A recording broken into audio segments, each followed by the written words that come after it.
Hello guys, welcome back to my YouTube channel. If you're new here, please do well to subscribe while we dive into how I got endorsed by TechNation for the Global Talent Visa. I know I've written an article on this.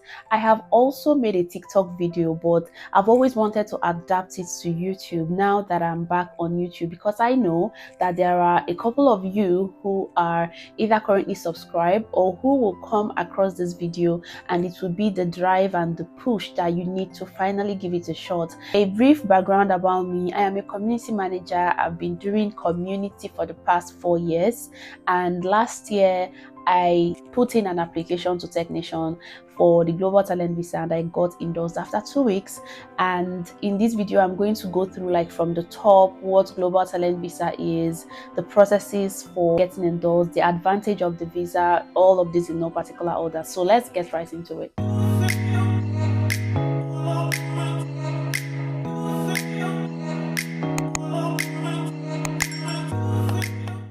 So first of all, what is the Global Talent Visa? The Global Talent Visa is an immigration category to the UK for talented and promising individuals in academia, research, arts and culture, and digital technology. For you to get endorsed, you have to apply to one of the 6 endorsing bodies for each of these different categories for you to get endorsed, and then you go ahead and apply for your Global Talent Visa. For the sake of this video, I am going to be covering the digital technology category, because that is also the platform and the routes that I used. So if you're in academia or you're in research, arts and culture, there are a lot of other videos on YouTube that would definitely tackle those areas of application.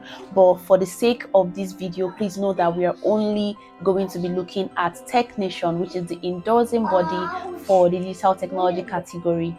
There are 2 options for applicants when you're applying for the TechNation endorsement. We have the exceptional promise and we have the exceptional talent.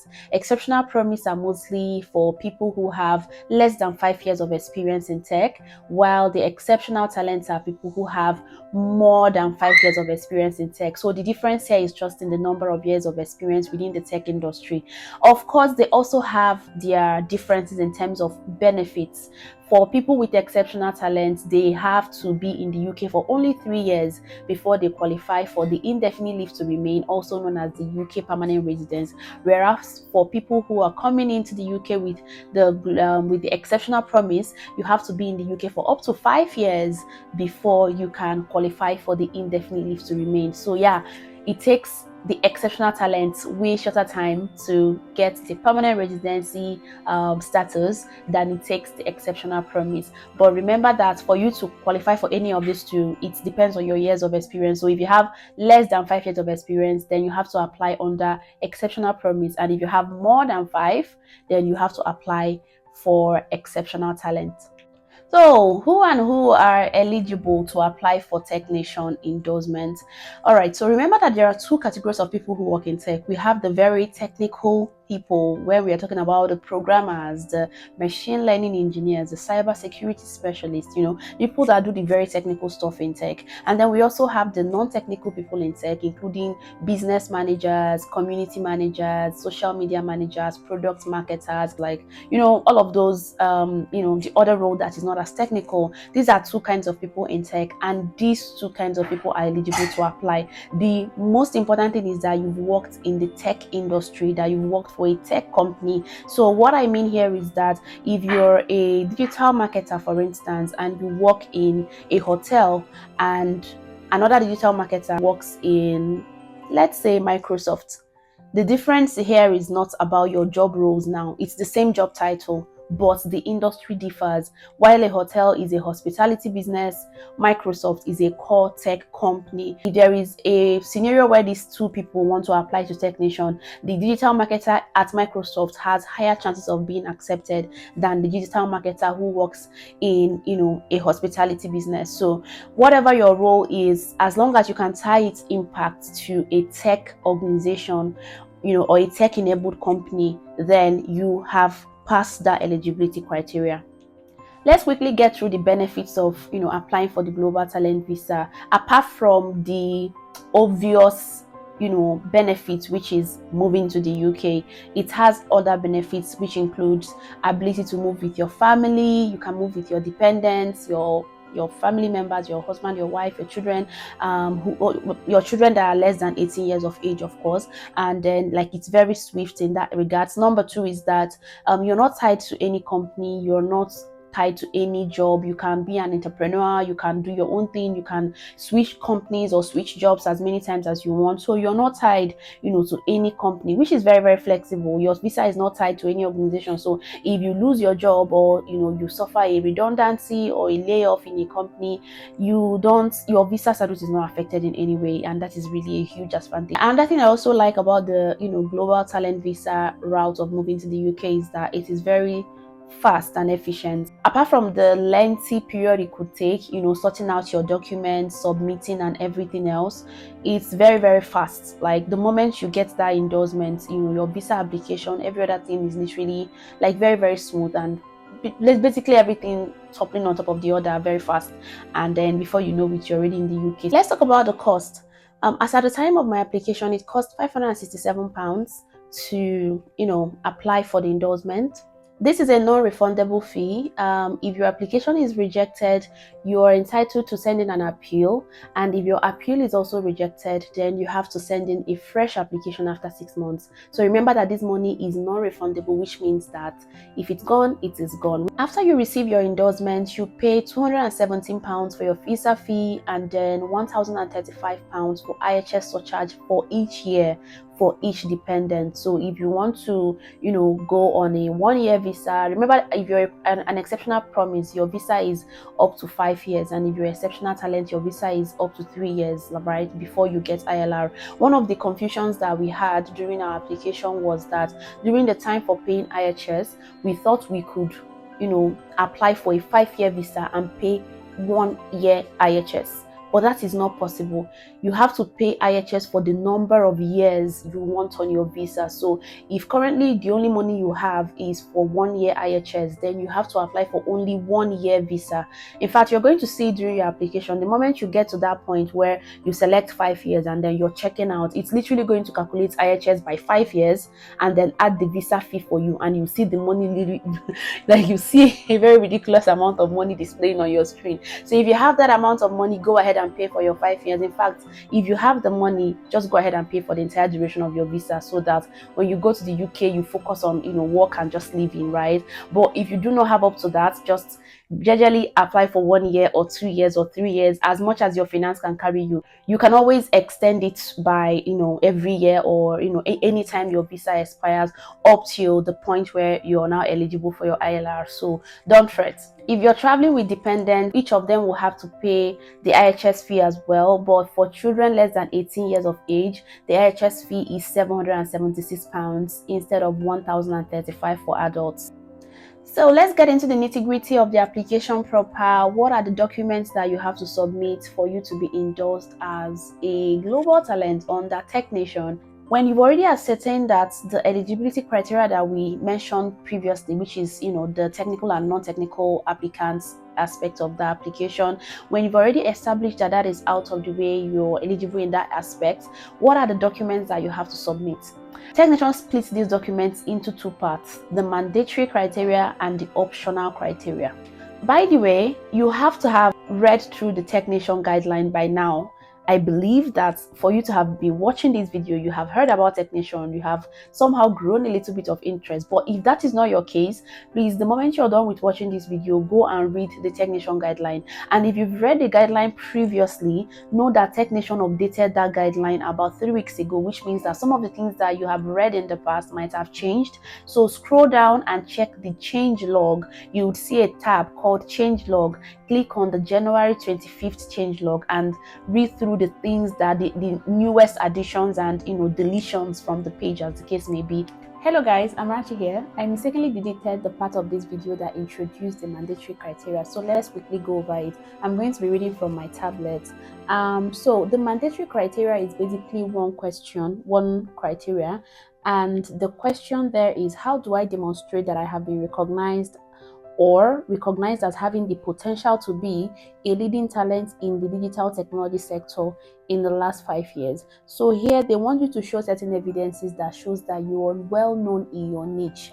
On the TechNation page, you're going to see some examples of relevant evidences that you can submit to satisfy this criteria, and I'm going to be reading through some of them. Feel free to go through the guide and see more examples. So you can show that you led the growth of a product-led digital technology company. You can show that outside of your normal day-to-day role, you led or were a significant contributor to a substantial open source project. You can show that you have received nationally or internationally recognized prizes or awards. You can show published materials in professional or major trade publications or major media about you. You can also show that you command a high salary or other remuneration for your services. These are just some examples. There are more on the website, and you can also bring other evidences that are not listed here, as long as that evidence actually satisfies that question, which is how do you demonstrate that you have been recognized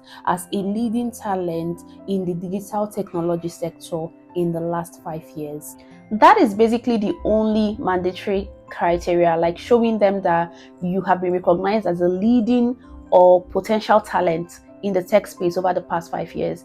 And you have to submit a few evidences to support this particular claim. And then we move over to the optional part of the criteria. The optional part of the criteria, we have 4 questions that you have to be asking yourself. And out of these 4 questions, you are going to be answering any two. So 4 optional criteria for you to answer to. Number 1, can you prove innovation as a founder in a product-led digital technology company? Number 2, can you prove that you've been recognized for, contributions in the tech space outside your occupation or outside your 9 to 5? Number 3, can you show that you have made significant technical, commercial, or entrepreneurial contributions to the field as a founder or employee of a product-led digital technology company? Number 4, can you demonstrate exceptional ability in the field by academic contributions through research endorsed by an expert? So these are the 4 questions that you're going to be asking yourself, and you have to check out of these 4 questions or out of these 4 criteria, what are the 2 that I can answer. In my case, I answered optional criteria 2 and optional criteria 3. So optional criteria 2 is asking about the things that I've done outside my work, and then the third criteria there is whether I have made significant technical, commercial, or entrepreneurial contributions to the field as a founder or employee of a product-led tech company. And yeah, I do have that evidence as well. Next thing that you have to do is to bring your recommendation letters, and your recommendation letters has to come from 3 well-established individuals or acknowledged experts in the tech ecosystem, right, who have known you for up to 12 months or more, right?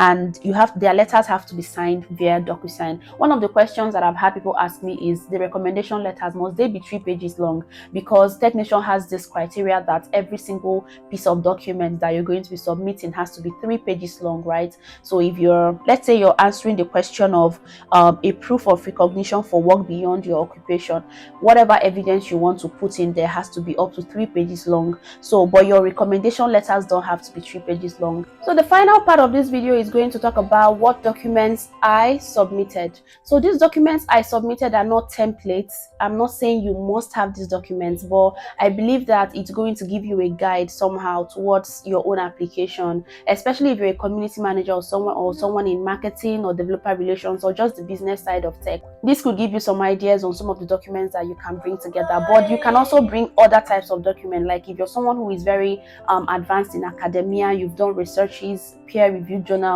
those are evidences that I didn't have, but if you have them, they could suffice. So please, I would say this again, go through the TechNation guideline many times. Don't just read it once and say, it's confusing. Yes, it's quite overwhelming the first time you read through it, but if you read it and read it and read it, you should keep reading that guideline even after you've gotten expert reviewers on your on your application and everything. Go ahead and keep. The more you read, the more you see new things, the more you see new ways or even new kinds of evidences that you can submit. So for the documents as well, you're meant to submit 3 pages. This is usually very confusing for a lot of people, and I really hope that this video kind of provides some clarity. But in case you're still very confused, feel free to drop it in the comment section. I'll make a detailed video for every question that you have in the comment because I really want you to get it. This application costs a lot, and it's important that if you're going to put in one, that you put in a strong one and you get through it once and for all. So TechNation advises that each of your evidence documents have to be 3 pages, and you have to submit a minimum of 6 documents and a maximum of 10. So for both your mandatory criteria and for your 2 optional criteria, you're meant to submit a minimum of 6 documents to prove each of those, questions or criteria that we listed, and a maximum of 10. In my case, I submitted 10 documents. Please don't say I'm a hyper. I really had a lot of evidences. In fact, I had like a spare document of evidences that did not make it because my pages were already full. But then if you have just 7 documents, it's fine. If you have 6, which is the minimum, it's also fine. Each of those documents have to be 3 pages. I'm repeating it many times because it can, you can confuse it quite easily. So for the mandatory criteria, I submitted 4 documents to prove. And for the optional criteria, I submitted 6. 3 for each question, and each of those documents were made up of 3 pages. Under the mandatory criteria, I was answering the question of how do I demonstrate that I have been recognized as a leading talent in the digital technology sector in the last 5 years. So the 4 documents that I submitted, I'm listing them now. 1, evidence showing that I led the growth of a non-profit organization. 2, a reference letter from the founder of the non-profit listed above to corroborate my story. Number 3, evidence of high salary and bonuses, attaching pay slips up to 6 months, plus proof that this salary is above average in Nigeria and Cameroon, which was my country of residence at the time of my application. And number 4 is pieces of evidence showing published materials, including publications featuring my work. Okay, each of these evidences had 3 pages each. So my evidence showing that I led the growth of a non-profit had 3 pages. Each of these 3 pages had pictures, screenshots, text, a lot of things showing that I did this for each of this. And then for the optional criteria, I answered the optional criteria 2 and 3. So the number 2 there is, how do I demonstrate that I have been recognized for my work outside of my immediate occupation that contributed to the advancement of the sector? And for this, I submitted 3 documents. Number 1, evidences showing talks and conferences presented outside of work. Number 2, evidences showing open source contributions. And number 3, evidences proving that I've mentored individuals in the tech space. Each of these evidences had 3 pages each. And then optional criteria 3, how do I demonstrate that I have made a significant technical, commercial, or entrepreneurial contribution to the field as a founder, senior executive, board member, or employee of a product-led digital technology company? And for this, I have submitted 3 evidences. Number 1, evidences showing my contributions to a product-led organization. Number 2, a reference letter from the CEO of the above-mentioned organization emphasizing my contributions to my team and the company. And number 3, my employment contract at the organization. I have to emphasize that you don't have to, bring your documents together like I have done. You might have other evidences that I don't even have. Just feel free to look at those different questions, or like it's better you pose those optional and mandatory criteria as a question to yourself. When you ask yourself that question, they also have a couple of other examples on the TechNation guidelines, so go through it. You might also find some examples there, but if you don't find any example there that suits the evidences that you have, just make sure that the evidence you're submitting answers that particular question that is being asked. I have some extra tips that I mentioned in the Medium article that I wrote. By the way, if you prefer to read, if you want to read through this instead of having the video, I wrote all of the things I've talked about as an article. So yeah, if you're a video person, you're welcome. But if you're an article person, you can go ahead and read my article on Medium. So I have some extras, like extra tips that I shared. Number 1 is that you should use Canva, for putting your evidences together. They expect that your evidences come as A4 sized documents. Normally, Microsoft Word and Google Docs, they have some limitations, especially when it comes to playing around with your margins. You can use Figma as well, but I used Canva. Number 2, write proper descriptive titles for each of your evidences. So if your document is talking about your open source contributions, title it, in your page 1, put it as a title. Also name that document as that particular evidence. Say mandatory criteria : evidence showing that I did this. That should be both your title and the name of your documents. Number 3, avoid too many long stories in your evidence. It's called evidence for a reason, right? So they are not expecting you to write a lot of text. So if you're saying I did this, just write it briefly and attach screenshots, attach charts, attach feedback screenshots. It could be just basically they want to see pictures, evidences. So wherever you can get the evidences from, if it even means calling your previous colleagues, reaching out like to your archives, everywhere, just get the evidences. And always try to make your evidence tie back to you. I keep giving that as as a feedback each time I'm reviewing someone's application. I always say, you're saying your company did this, or you're saying this organization did this. How does it tie to you? How does it tie to you? Always make sure that you tie back every evidence you're bringing to you. Show that you had a direct impact to that success or to that growth metrics that you're sharing. Number 3, if you can, get references to back up some of your claims. I got two reference letters where they mattered to me. It's easy for anyone to say I worked at this company and I spearheaded this growth and I managed this, but it's another level of authenticity if an employer or your CEO writes a letter and says, yes, this person was such an instrumental asset to my company. That is what I think, and that is what I did, and it worked out for me, so I think it will work for you too. The next point, you have to be patient with your referees. I had to wait for one of my referees for a whole month, or even I think it was more than a month. In fact, it was actually what delayed my application up to April, because I was waiting for them to get me the recommendation letter that I need. It was even a reference letter really from my boss, and yeah, it took a whole lot of time, but I was very patient because I really needed it. You can provide them a draft to facilitate the process, because some of them may not recall everything that you did while they knew you, but you can remind them by providing a draft. Another point is you have to ensure that the people providing you with recommendation letters occupy senior or C-level roles in the tech space. Bonus if they have an online presence and are Googleable. Your evidence can include email screenshots, GitHub repository stats, pictures, Slack messages, social media posts, blog post screenshots, newspaper screenshots.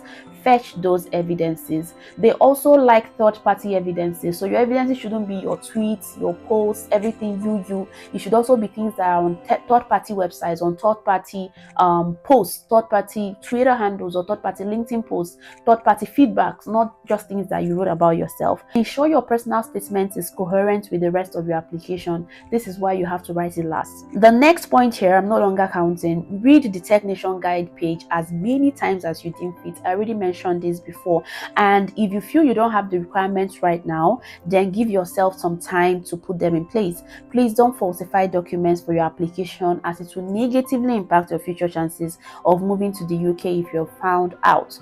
Get a second eye to proofread your CV, recommendation letters and personal statements, and if possible, get a global talent to review your documents. Some of them might ask for a fee. So this is basically all that I'm here to share about the TechNation. And if you want to ask some questions one-on-one, I am currently offering some one-on-one guidance on the TechNation visa application. So if you want to talk about your eligibility, you want to talk about your documents based on your experiences, feel free to use the link attached in the description to book a one-on-one with me, and I'm going to sit down with you and talk about your potentials regarding the application. And if you have any other question, like just one-off questions that you want me to answer on this channel, feel free to drop them in the comment sections and I will do justice to them all. I really hope that this video helped you, and that this video propels you or just gives you that motivation to either give the application a shot or to just put it somewhere in the future, and then you can start working towards getting your applications. Thank you so much for watching up to this point. I will see you in my next video. Bye.